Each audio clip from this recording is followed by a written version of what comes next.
The Power of Not Reacting: How to Control Your Emotions. Written by Justice O. Malcolm. Published by Audiobooks Office. Introduction. Think about how much easier life would be if you could keep your cool under pressure. Envision yourself in high-pressure scenarios where you are able to keep your cool and respond rationally rather than acting on impulse. You are about to read The Power of Not Reacting: How to Control Your Emotions, a book that will teach you how to become emotionally intelligent, how to direct your reactions, and how to keep your head on straight in any situation.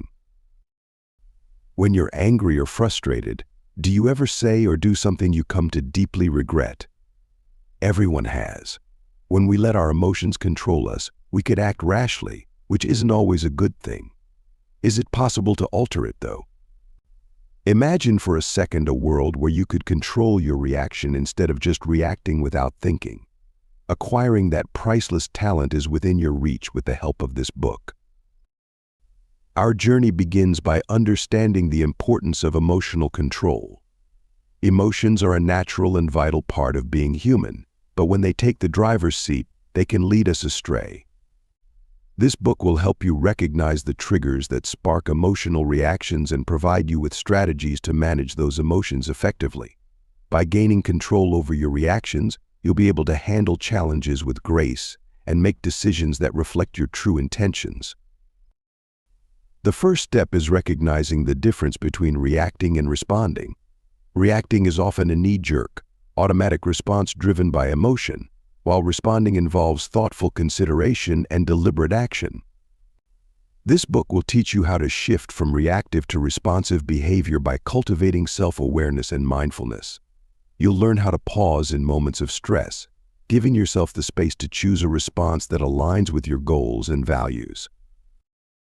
We will now explore mindfulness in further detail. To maintain emotional regulation, one must practice mindfulness, which is paying attention in the here and now without letting one's thoughts and feelings take over.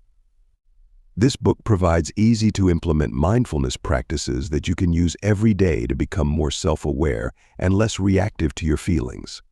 Being attentive can help you get the composure and perspective you need to face any obstacle head-on. An additional effective method for dealing with emotions is breathing exercises. The physiological response to stress is to tighten up and breathe more shallowly, which in turn makes you feel even more anxious. In order to help you respond thoughtfully, reduce stress, and relax your nervous system, this book will walk you through easy breathing exercises. The book also explores the importance of understanding the root causes of your emotional reactions. Often, our most intense reactions are tied to unresolved issues or past experiences. By identifying these underlying triggers, you can address them directly, reducing their power over your emotions.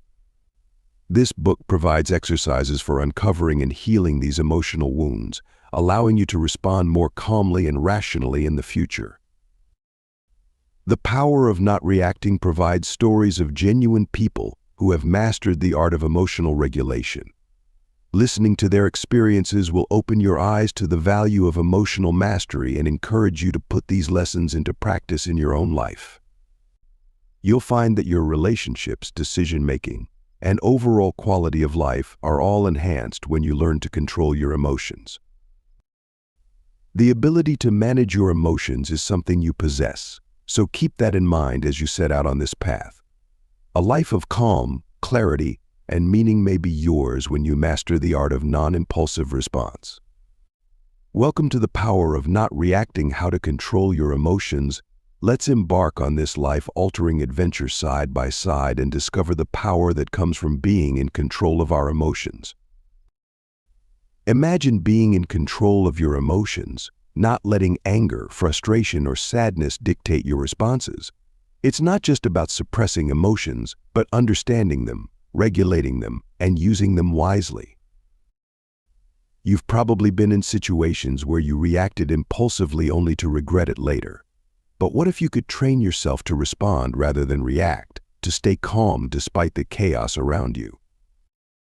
Here we will delve into a methodical approach to using non-reaction as a tool for emotional regulation, providing a fresh viewpoint on the subject. Are you prepared to go on this life-altering adventure? For more information about the ebook version of this audio, check the video description or visit audiobooksoffice.com. We noticed that 69% of you who listen to our video are not yet subscribed to the channel. Please help support the channel by hitting the subscribe button and liking the video. Thanks for inspiring us to create more content for you. Chapter 1. Understanding emotional triggers. Ever wondered why certain situations or comments instantly make you angry, sad, or anxious? You're not alone. These sudden emotional reactions are often caused by what are known as emotional triggers. Understanding these triggers is the first step towards gaining control over your reactions. Emotional triggers are basically events, conversations, or even people that spark intense, often overwhelming emotions within us. They're deeply personal and are often linked to past experiences or deeply ingrained beliefs about ourselves or the world around us. For example, if you were bullied in school, a colleague's offhand remark might trigger feelings of insecurity and fear. Or, if you've grown up feeling ignored, being overlooked in a conversation might trigger feelings of anger or resentment. However, it's important to remember that these emotions aren't necessarily a reflection of the present moment or reality. They're more like echoes of past experiences. Recognizing this can be incredibly freeing. It can help you understand that you're not reacting to the current situation, but rather to a memory or a fear. Understanding your emotional triggers isn't about placing blame on others. It's about gaining insight into your own emotional landscape. By becoming aware of what sets you off, you can start to take control of your reactions. You can begin to choose how you respond to your triggers, rather than being at their mercy. In the face of emotional triggers, vitally, you must understand your default response, as it often happens automatically and can cloud your ability to react thoughtfully. This response, ingrained in your behavior over time, is your go-to reaction when confronted with stressors or confrontations. It's that split-second decision you make, often without thinking, as a result of feeling emotional. It's essential to recognize that these default responses aren't inherently good or bad. They're simply your conditioned reactions, and they can be changed. However, to make a change, you first need to identify what they are. Are you quick to anger? Do you retreat into silence? Perhaps you become overly pleasing, or maybe you instantly deflect and blame others. The first step is to pinpoint your automatic reactions. To identify your default response, you'll need to do a bit of introspection. Reflect on past situations where your emotions were high. What was your immediate reaction? Did you raise your voice, withdraw, or burst into tears?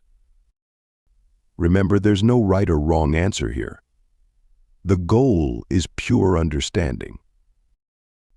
It's important not to judge yourself during this process. You're not a bad person for reacting the way you do. These responses have likely served you in some way, possibly as a protective measure. But by identifying them, you open the door to gaining more control over your emotional reactions in the future. It's a vital step in harnessing the power of not reacting. Chapter 2. Recognizing the physiological response. As you plunge deeper into your emotional responses, you'll begin to notice the physical signs that accompany them, providing further insight into this automatic process. These physiological responses may include an increased heart rate, shallow breathing, or even a sense of unease in your stomach. It's vital to understand that these physical reactions aren't just random occurrences, they're your body's way of signaling that something is stirring emotionally. Recognizing these bodily cues is like learning a new language, the language of self-awareness. It's not easy, but it's worth it. At first, you might struggle to differentiate between the physiological responses to different emotions. Don't despair, it's a process. Encourage yourself to stay patient and curious, because understanding your body's responses will arm you with the knowledge you need to manage your reactions better. This recognition phase isn't about judgment, it's about observation. As you become more familiar with your body's reactions, you'll develop a heightened sense of awareness that can be both enlightening and empowering. You'll start realizing that an accelerated heartbeat mightn't be just about fear, it could be excitement too. Or that lump in your stomach mightn't be about apprehension, it could be anticipation. Chapter 3. Creating a pause button. Harnessing the power of a mental pause button can be your greatest ally in managing emotional reactions. This pause button isn't a physical entity, but a mental construct that you can create, modify, and use to your advantage. It's all about creating a momentary break in the chain of thoughts or emotions that might lead you to an instant, often unconsidered reaction. Picture this pause button as a stop sign that pops up in your mind when you start feeling overwhelmed or reactive. It's your brain's cue to stop, take a moment, and reassess the situation. This might seem like a simple concept, but it's often easier said than done. Don't be disheartened if you find it challenging to pause as your emotions flare. It's a skill that takes time and practice to master. When you first start using your pause button, you may only manage to catch yourself after you've reacted. That's okay. The important thing is you're becoming more aware of your emotional responses and starting to question them. Over time, you'll get better at hitting pause before you react. Breathing techniques can help calm your mind and body, especially when you're on the verge of an emotional reaction. It's not magic, but science. Your breath is intimately connected to your nervous system, and by manipulating it, you can shift your emotional state. Let's explore a popular technique called the 4-7-8 breathing method. This technique involves inhaling for 4 seconds, holding it for 7 seconds, and exhaling for 8 seconds. By doing this, you're taking more oxygen in and stimulating your parasympathetic nervous system, which promotes a state of calmness. When you're in an emotionally charged state, your body goes into a fight or flight mode. Your breathing becomes shallow and fast, clouding your judgment. By consciously changing your breathing pattern, you're effectively reversing these physical reactions, giving you the chance to think clearly and respond rather than react impulsively. The more you practice these breathing techniques, the more natural they'll become. Eventually, you'll find yourself using them instinctively whenever you're in a challenging situation. So next time you feel the heat of anger or the sting of hurt, pause, breathe, and regain control. It's a small step, but a crucial one in the journey towards emotional mastery. These breathing techniques offer another layer of control over your emotions, and that's the power of not reacting. Chapter 4. Mindfulness in everyday life. Incorporating mindfulness into your daily routine can profoundly transform the way you respond to life's ups and downs, making it a vital tool in your emotional control toolkit. It's not just about meditation or yoga, it's about being present in each moment and observing your thoughts and feelings without judgment. Consider, for example, when you're having a conversation. Are you genuinely listening, or are you waiting for your turn to speak? By paying full attention to what the other person is saying, you're practicing mindfulness. You're not reacting impulsively, but rather you're responding thoughtfully and constructively. This simple act can go a long way in improving your relationships and reducing stress. The same applies when you're eating. Rather than mindlessly munching away, try to savor each bite. Notice the texture, the taste, the aroma. By doing so, you're not only enhancing your dining experience but also promoting better digestion and preventing overeating. Mindfulness can also be practiced during routine activities like washing dishes, brushing your teeth, or even walking. Instead of letting your mind wander, focus on the sensation of the water on your hands, the bristles against your gums, or the ground under your feet. This can bring a sense of peace and calm, making you less reactive to external circumstances. Chapter 5. Developing self-awareness skills. Building upon the practice of mindfulness, developing self-awareness skills becomes an integral part of managing reactions and cultivating a more balanced life. It's about becoming the observer of your own thoughts, emotions, and behaviors. This self-observation isn't about judgment or criticism. It's rather a gentle and compassionate inquiry into one's own inner workings. When you practice self-awareness, you start to notice patterns. Maybe you react sharply when you're tired, or perhaps you're more anxious when you're hungry. These are windows into your behavior, opportunities to understand your triggers, and to cultivate a more balanced response. It's not about suppressing your reactions, but about learning to navigate them more effectively. Developing self-awareness also means acknowledging your strengths and weaknesses. It requires honesty and courage to face your limitations. Yet it's through this acknowledgement that you can begin to make changes to grow and to develop a more balanced and satisfying life. Developing self-awareness is a skill, and like any skill, it takes practice. It's a journey of self-discovery that can be challenging, but also incredibly rewarding. Sometimes, having an objective and empathetic listener, like a counselor or a coach, can provide valuable insights and guidance. Traversing the sea of emotions, labeling and accepting them becomes a crucial step in managing reactions. It's not just about identifying your emotions, but also acknowledging them, even the uncomfortable ones. This process allows you to understand your emotional patterns and their triggers, thereby gaining control over your reactions. The first thing to do is to recognize your emotions as they come. Are you feeling angry, sad, frustrated, or anxious? Don't shy away from these feelings. Instead, name them, say them out loud, or jot them down.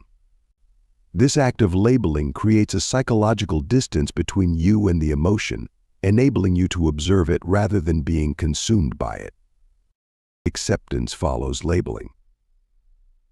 Acceptance, though, doesn't mean resignation or complacency. Rather, it's about acknowledging that these emotions are part of you and they've a purpose. They're signals telling you something about your environment, your situation, or your inner state. Recognizing that your emotions, even the negative ones, are there for a valid reason helps you to accept them. Remember, accepting your emotions doesn't mean you have to act on them. You're allowed to feel angry without lashing out, to feel sad without sinking into despair. Acceptance simply provides the clarity to understand these feelings, lessening the power they've over your reactions. Labeling and accepting emotions is a skill that takes practice. But with time and patience, you'll find that this process can lead to profound personal growth and improved emotional control. It's a pivotal step in harnessing the power of not reacting. Chapter 6. Reframing negative thoughts. After mastering the art of labeling and accepting emotions, it's time to tackle another essential skill: reframing your negative thoughts. This mental exercise requires you to consciously choose a positive or neutral interpretation over a negative one.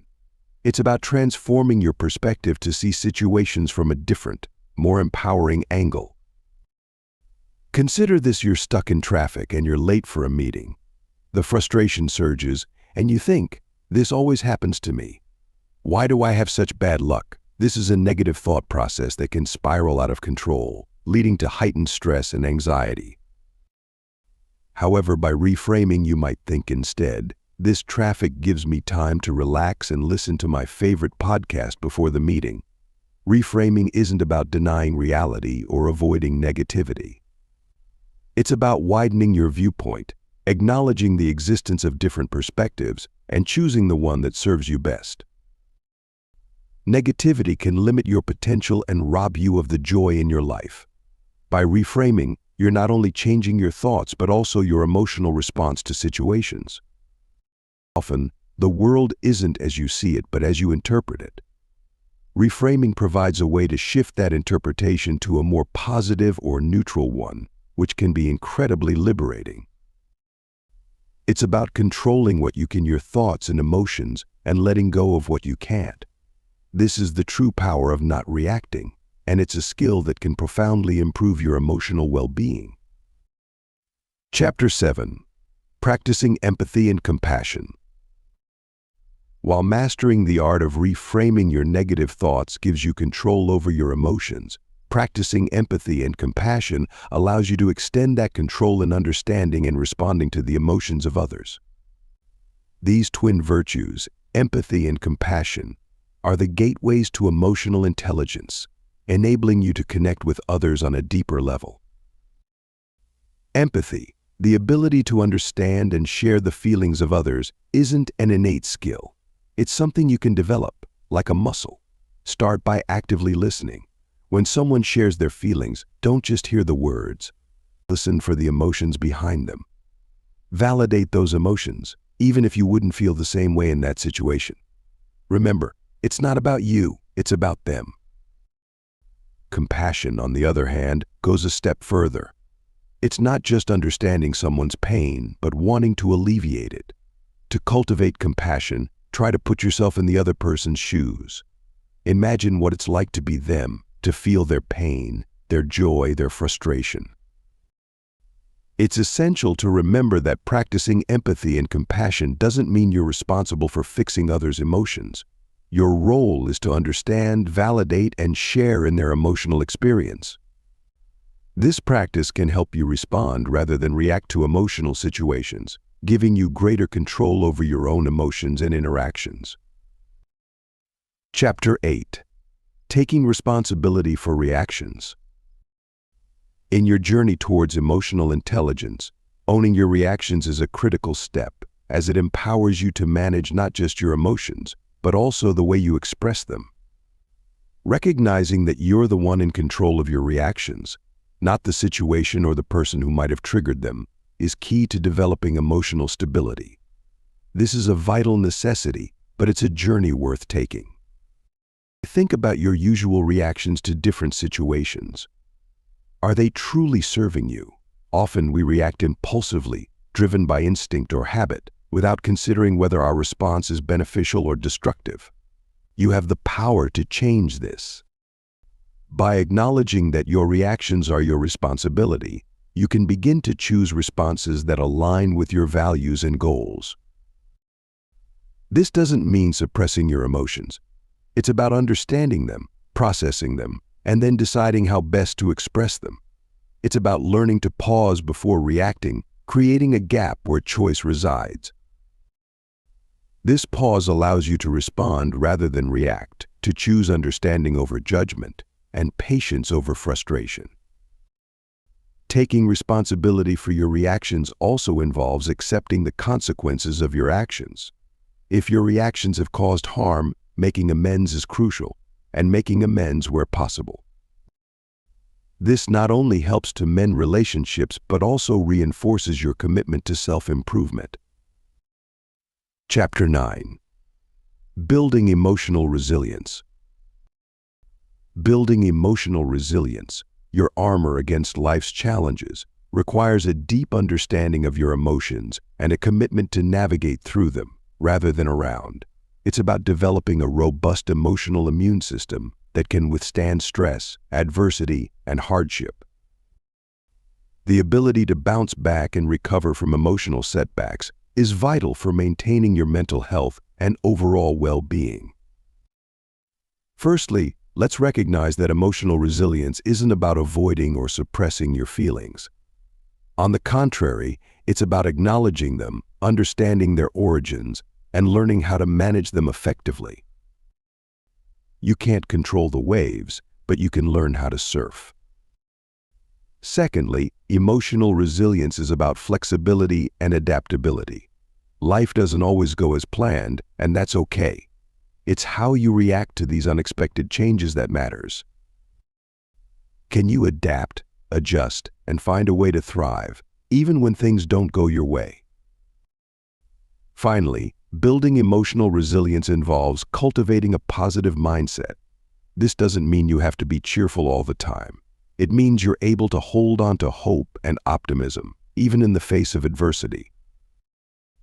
It's about focusing on what you can control and letting go of what you can't. Chapter 10. Learning to forgive quickly. Another key strategy in bolstering your emotional resilience is learning to forgive quickly, a step that's often challenging yet incredibly liberating. It's not about dismissing the wrong or pretending it didn't hurt. It's about freeing yourself from the heavy burden of resentment and anger that weighs you down. When you hold on to grudges, you're not punishing the other person, you're punishing yourself. Your mind becomes a battleground of negative emotions, draining your energy and focus. But when you choose to forgive, you regain control. You're not forgiving for their sake, but for your own peace of mind. To master forgiveness, start by acknowledging the hurt. It's okay to feel wronged, it's a natural reaction. But don't let these feelings fester. Reflect on the situation objectively, without letting emotions cloud your judgment. Ask yourself, is holding on to this grudge benefiting you in any way? Then, make a conscious decision to let go. It's not easy, and it doesn't happen overnight. It's a process. Remind yourself that everyone makes mistakes, including you. Understanding this can make forgiveness feel less like a concession and more like a gift of kindness to yourself. Lastly, practice empathy. Try to see things from their perspective. This doesn't mean you're justifying their actions, but merely understanding them.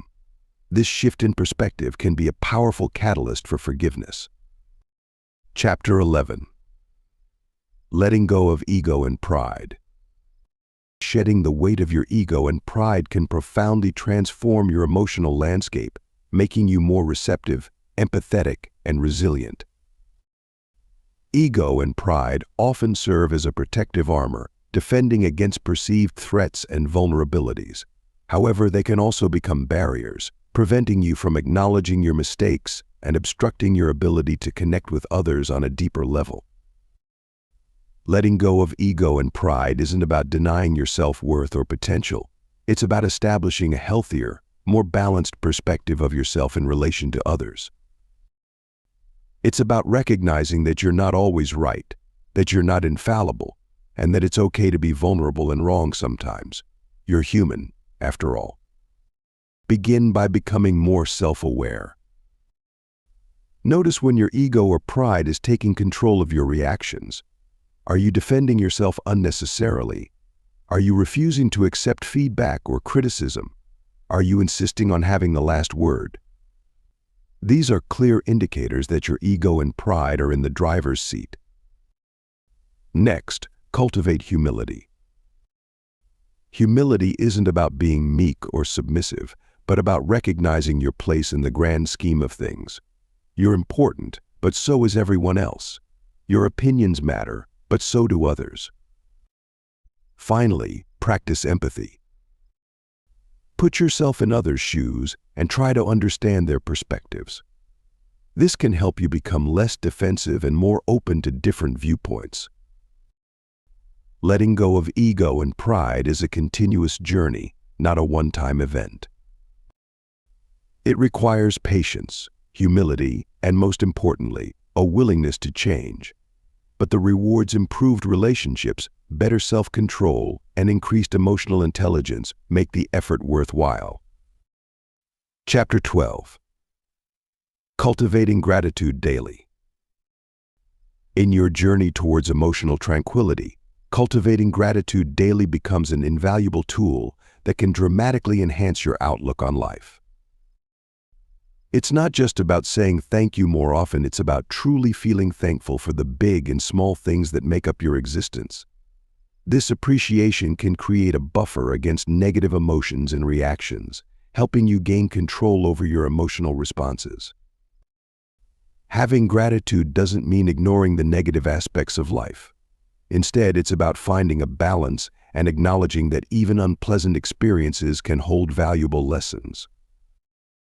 When you're faced with difficulties, try to find something you can be grateful for amidst the chaos. This shift in perspective can help you approach challenges with a more positive mindset, reducing the likelihood of knee-jerk emotional reactions. To cultivate gratitude, it's helpful to make it a daily practice. You might keep a gratitude journal where you jot down a few things each day that you're thankful for. Over time, you'll find that this practice helps you to start naturally noticing the positive aspects of your life. You're not just jotting down words, you're rewiring your brain to focus on the good instead of dwelling on the bad. Chapter 13. Improving communication skills. Mastering the art of communication can substantially enhance your ability to maintain emotional balance and foster healthy relationships. This skill isn't innate, but it's something you can cultivate and refine over time. It requires a certain degree of self-awareness, empathy, and patience. Firstly, the cornerstone of effective communication lies in active listening. It's about truly hearing what the other person is saying, rather than just waiting for your turn to speak. This showcases respect and acknowledgement, which can pave the way for open and honest dialogue. Secondly, you should aim to express your feelings and ideas clearly and assertively, but never aggressively. This distinction is vital. Assertiveness involves standing up for your rights without violating others, while aggression disregards the feelings and needs of others. Your words carry weight, so choose them wisely. Furthermore, nonverbal communication can be just as, if not more, important as what you say. Your body language, facial expressions, and tone of voice send signals about your emotional state. Seek to verify that these align with your verbal messages. Finally, remember that communication isn't a one-off event. It's an ongoing process that needs regular practice. Be open to feedback, and don't be afraid to admit when you're wrong. This shows maturity and a willingness to grow, which can strengthen your relationships and help you control your emotions more effectively. In the end, remember that improving your communication skills is a journey, not a destination. The more you practice, the better you'll get. So keep at it, and you'll reap the rewards in time. Chapter 14. De-escalating conflicts effectively. When conflicts arise, as they inevitably will, your ability to de-escalate the situation effectively can substantially impact the outcome. De-escalation isn't about winning or losing, it's about transforming a potentially volatile situation into a more manageable one. The first step is to remain calm. Easier said than done, right? However, your calmness can often influence the other person's emotions. Remember, emotions are contagious. If you stay composed, you're subtly encouraging the other person to match your emotional state. Next, listen attentively. It's easy to get lost in our own thoughts during a conflict, but try to focus on the other person's words. Show empathy, not judgment. By doing so, you validate their emotions and demonstrate your willingness to understand their perspective, which can help to cool the situation. Then use non-confrontational language. Avoid absolutes like always or never, which can escalate tension. Instead, use I statements to express your feelings without blaming the other person. For instance, say "I feel upset" when instead of "you always." Finally, suggest solutions. If the other party sees that you're committed to resolving the conflict rather than prolonging it, they're more likely to cooperate. Yet, it's essential to remember that the goal of de-escalation isn't necessarily to resolve the conflict right away, but to prevent it from escalating further. Mastering de-escalation techniques is a key part of harnessing the power of not reacting. Remember, it's not about suppressing your emotions, but effectively managing them to foster healthier interactions. Chapter 15. Setting healthy boundaries. Traversing through life's complexities, it's essential for you to set healthy boundaries that respect your emotional, physical, and mental well-being. Setting boundaries isn't about building walls or shutting others out. Instead, it's about creating a space where you feel safe, valued, and understood. Imagine boundaries as invisible lines that you draw around yourself. These lines define your personal space and dictate how you allow others to treat you. They outline your values, expectations, and limits. When effectively set, these boundaries can bolster your self-esteem, freedom, and individuality. Developing these boundaries begins with self-awareness. You need to understand your feelings, needs, and values. It's about knowing what you can tolerate and accept and what makes you feel uncomfortable or stressed. Once you've identified these, communicate them assertively. Be clear, yet compassionate, and remember, it's okay to say no. It's also crucial to respect other people's boundaries. Understanding and accepting that others have their own limits fosters mutual respect and empathy. It's a two-way street. Setting boundaries can be hard, especially if you're not used to it. You might fear rejection or confrontation. But remember, setting boundaries is a sign of self-respect. It's about prioritizing your well-being over pleasing others. Chapter 16. Managing Stress and Anxiety. While setting healthy boundaries is a key step towards self-care, learning to manage stress and anxiety also plays a vital role in maintaining your overall well-being. Stress and anxiety can be overwhelming, and if left unmanaged, they can lead to various physical and mental health issues. One effective way to manage stress and anxiety is through mindfulness. Mindfulness allows you to stay present in the moment, rather than dwelling on past regrets or future apprehensions. It's about recognizing your feelings without judgment and calmly acknowledging them instead of reacting impulsively. Healthy lifestyle choices can dramatically reduce stress and anxiety levels. Regular physical activity releases endorphins, the body's natural mood boosters. Proper nutrition fuels your body and mind, while adequate sleep provides the rest they need to function at their best. Mindset also plays an important role. It's often not the circumstances themselves that cause stress and anxiety, but your perception of them. By reframing negative thoughts into positive ones, you can dramatically reduce these feelings. Instead of viewing challenging situations as problems, see them as opportunities for growth. Lastly, don't hesitate to seek professional help if stress and anxiety become too overwhelming. Therapists and counselors are there to provide support and teach coping strategies. Remember, it's perfectly fine to ask for help, and it's a sign of strength, not weakness. Managing stress and anxiety is a journey, not a destination.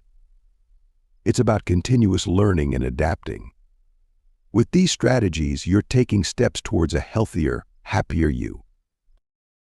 Chapter 17. Developing Patience and Tolerance. Often, you'll find that developing patience and tolerance is as essential to your well-being as managing stress and anxiety. These qualities aren't about suppressing your emotions, but about understanding them and choosing not to let them control you. It's about acknowledging that you can't control everything around you, but you can control how you react to it. Developing patience requires understanding that things take time.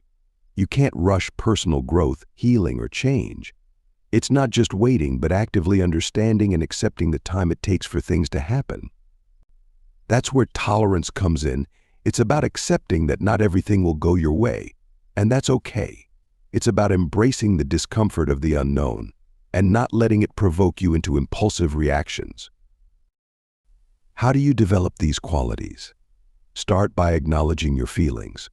When you're feeling impatient or intolerant, don't ignore it or push it away. Instead, recognize it, label it, and analyze it. What's causing these feelings? Why are you reacting this way? This awareness is the first step towards developing patience and tolerance. Next, practice mindfulness. When you're fully present in the moment, not dwelling on the past or worrying about the future, you'll find it easier to be patient and tolerant. Mindfulness helps you recognize that your feelings are temporary and that reacting impulsively won't help in the long run. Chapter 18. Practicing self-compassion regularly. In harnessing the power of not reacting, it's critical to practice self-compassion regularly. You need to understand that self-compassion isn't just about being kind to yourself, it's a vital element for emotional resilience and mental well-being.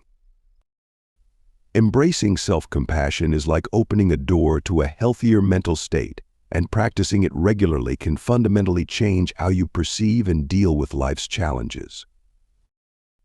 It's an act of understanding your emotions, acknowledging your pain and responding to it with kindness and care. It's about loving yourself, flaws and all. As you deepen your understanding of self-compassion, you'll find it's more than just being kind to yourself. It's about recognizing that suffering and personal inadequacy are part of the shared human experience. You're not alone in your struggles, and it's okay to be imperfect. When you're struggling, instead of criticizing yourself, try to offer the same comfort and understanding you'd give a close friend. That's practicing self-compassion.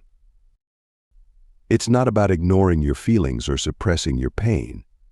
It's about allowing yourself to feel these emotions and providing a safe space for them.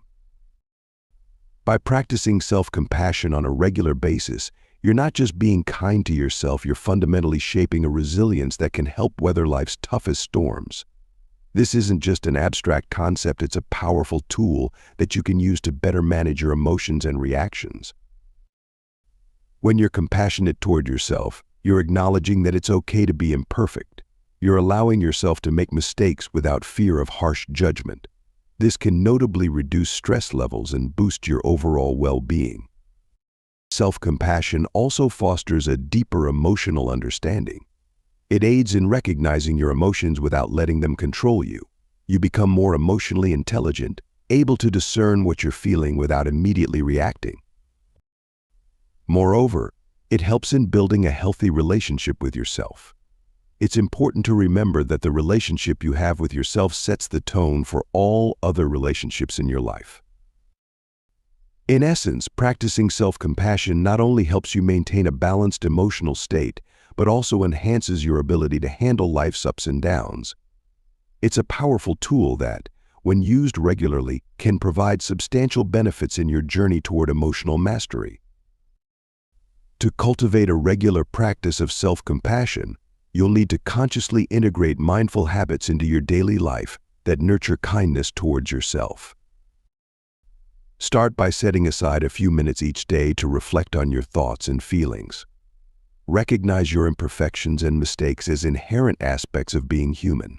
It's okay to stumble. What's important is your resilience to get back up. Next, practice self-kindness. Speak to yourself as you'd to a dear friend. Replace harsh self-criticism with understanding and encouragement. Remember, it's all right to feel pain or discomfort. These emotions are part of life, and they don't define your worth or capabilities. Lastly, maintain a balanced perspective. Don't blow things out of proportion or belittle your own feelings.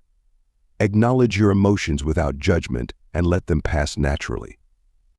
Cultivating self-compassion isn't about ignoring your struggles, but rather about providing yourself the understanding and patience you need to navigate them. Practicing self-compassion regularly is like honing a skill. It takes time and persistence, but the rewards are immense. So be patient with yourself. Over time, you'll notice a significant shift in your emotional resilience and overall well-being. Chapter 19. Overcoming past emotional trauma. You may have emotional baggage that's been tucked away, but it's crucial to confront this to truly harness the power of not reacting. This doesn't mean letting these past traumas consume you. Instead, it's about understanding them, controlling your emotional responses to them, and ultimately healing. Unraveling the tightly wound threads of past emotional trauma can feel like a formidable task, but it's an essential step in the journey towards healing and self-discovery. It's not about digging up old wounds for the sake of it, but rather to understand the impact they've had on your emotional responses. You're not your past, but your past can influence you. Understanding this is key in unpacking your emotional baggage. Start by acknowledging that your emotions are valid, and it's okay to feel the way you do. Your feelings are real, and they matter. Then, identify the sources of your emotions. Whether it's a past relationship, family issues, or a traumatic event, pinning down the root cause is an important part of the process. Harnessing the power of emotional control, it's possible to overcome the shadows of past trauma, turning them into stepping stones towards a stronger, healthier you. This isn't an overnight process. It requires patience, self-awareness, and a firm commitment to healing. Your first step is to acknowledge your past traumas. Don't push them away or bury them deep down. Face them head-on, understand the pain they've caused, and accept that they've shaped you. Next, work on reframing your thoughts. It's easy to let past hurts define you, but remember, you're not a product of your suffering. You're much more than that. Start by recognizing this fact, and slowly, you'll begin to see yourself in a new light. Finally, practice emotional regulation. This means not reacting instantly to emotional triggers. Instead, take a step back, breathe, and analyze your feelings before responding. This pause allows you to choose how to react instead of being controlled by your emotions. Healing through emotional control is a journey, not a destination. It's about growing, changing, and becoming the best version of yourself. Remember, you're not alone in this process. You've got the power to control your emotions and heal from your past. Chapter 20. Embracing imperfections and mistakes. You're not alone in your struggle to accept personal flaws and overcome the fear of failure. It's a shared human experience, a journey marked by the courage to confront our imperfections and mistakes instead of reacting impulsively or defensively. Embracing these aspects of ourselves, rather than pushing them away, empowers us to grow, learn, and move forward with resilience and grace. Recognizing and accepting your personal flaws isn't only a pivotal step towards self-improvement, but it's also a powerful way to enhance your resilience in the face of life's challenges. We all have imperfections, and that's okay. You're not alone in this journey of self-discovery and acceptance. It's a universal human experience. These flaws don't define you, but how you handle them can. By accepting your flaws, you're acknowledging that you're a work in progress, and that's perfectly fine. You're allowing yourself to be human, to make mistakes, and to learn from them. It's a liberating feeling that fosters personal growth, resilience, and emotional stability. By accepting your flaws, you're acknowledging that you're a work in progress, and that's perfectly fine. You're allowing yourself to be human, to make mistakes, and to learn from them. However, acceptance isn't about complacency. It's not an excuse to stop pursuing improvement. It's about understanding your weaknesses without judgment or self-criticism, and using this awareness to navigate your life more effectively. Let's face it, nobody's perfect, and everyone fails at some point. But it's how you bounce back from these setbacks that truly defines your strength and character. Overcoming the fear of failure begins with acknowledging that it's okay to stumble. It's a fundamental part of learning and growing. Your fear of failure might stem from a deep-seated need for perfection. Remember, imperfection doesn't equate to inadequacy. It's a sign of being human. Instead of dreading mistakes, view them as stepping stones to self-improvement. This mindset shift can disarm the fear, allowing you to approach tasks with a newfound resilience. When you do fail, don't wallow in self-pity or let regret consume you. Reflect on what went wrong, extract the lessons, and then let go. You're not defined by your failures, but by how you react to them. Embrace your imperfections and mistakes. They're not signs of weakness, but evidence of your courage to step out of your comfort zone. By overcoming your fear of failure, you're one step closer to mastering the power of not reacting. You're learning to control your emotions, paving the way for a calmer, more balanced life. Chapter 21. Developing a growth mindset. In your journey to master the power of not reacting, developing a growth mindset is a critical step. It's about understanding this mindset, nurturing emotional resilience, and putting it into practice. Let's explore this together and see how it can reshape your reactions and interactions. While it may seem challenging at first, embracing a growth mindset can substantially enhance your personal and professional development, fostering resilience and a positive outlook towards learning and growth.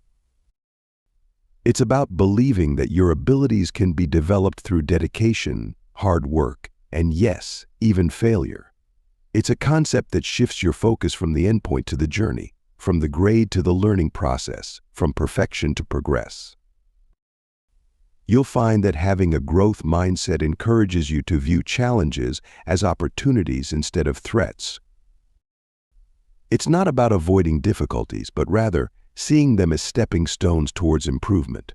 It's about being open to feedback and criticism, not as a dismissal of your worth, but as valuable insights for your development.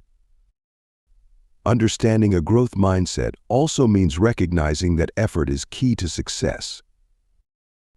It's not just about talent or intelligence, but the determination to keep going even when things get tough. It's about persisting in the face of setbacks, knowing that they're part of the journey to mastery. Embrace this mindset, and you're already on your way to developing better emotional control.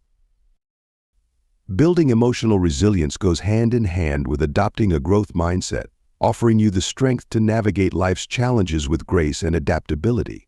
It's not about ignoring your feelings or pretending everything is fine. Instead, resilience is about acknowledging your emotions, understanding them, and allowing them to pass without letting them control you. Cultivating resilience begins with self-awareness. By recognizing and acknowledging your emotional reactions, you're taking the first step towards controlling them.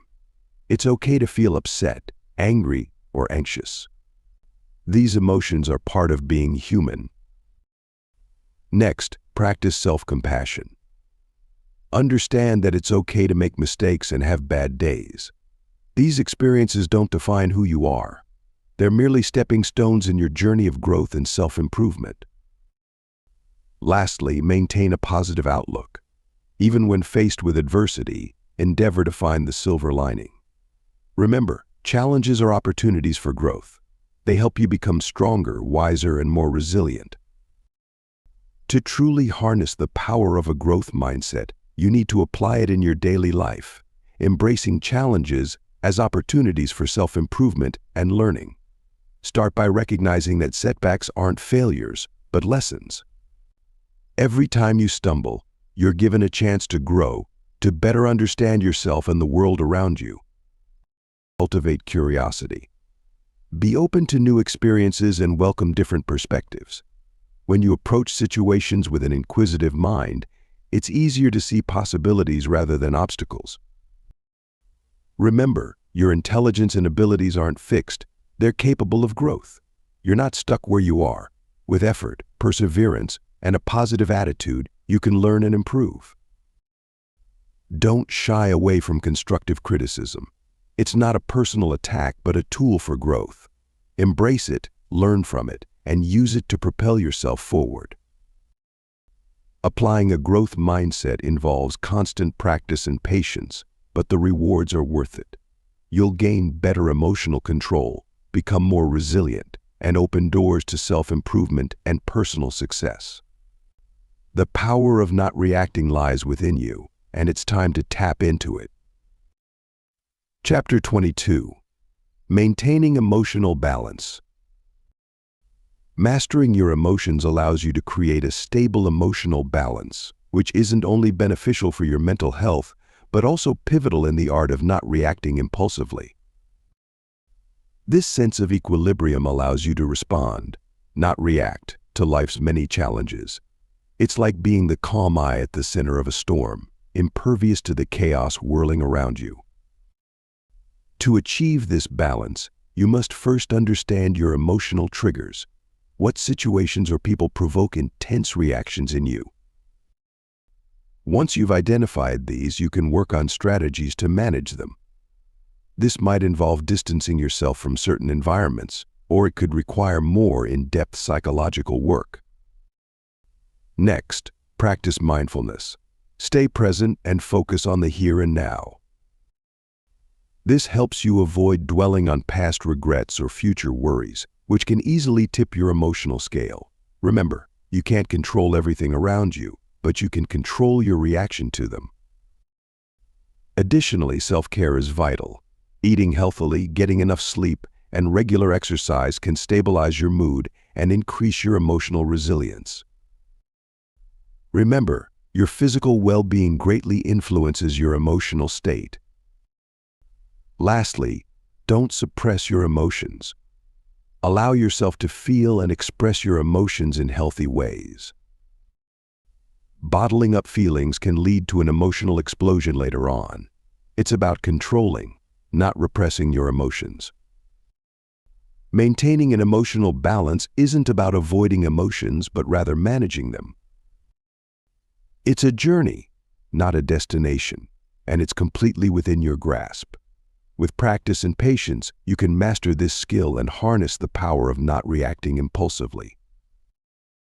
To master the power of not reacting, it's vital to understand your emotional triggers and learn to pause before responding.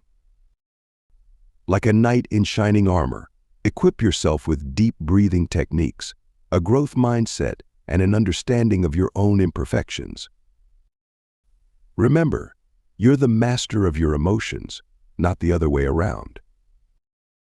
So, take charge, cultivate gratitude, and stride into a future where your emotional balance reigns supreme. Thanks for listening to or reading this from Audio Books Office.